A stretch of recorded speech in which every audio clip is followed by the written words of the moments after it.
How to get the new Instagram update. Hello everybody, welcome back to the channel. Today I'll guide you on how you can get the latest Instagram update on your device.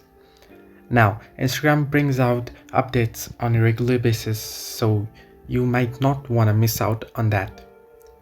Now, if the update is out and if you are still not getting your update option, then what you want to do is you might want to reset the app.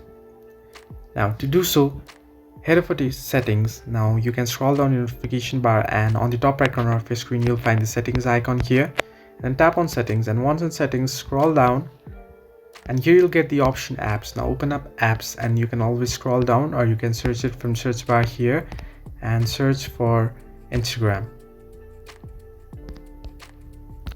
Now once on Instagram, scroll down and head into stories, and here you'll get the option to clear your data. Now if you are on iPhone, however, you can head into your settings and apps, and then you can offload the app. On Android, what you want to do is clear your data and delete it.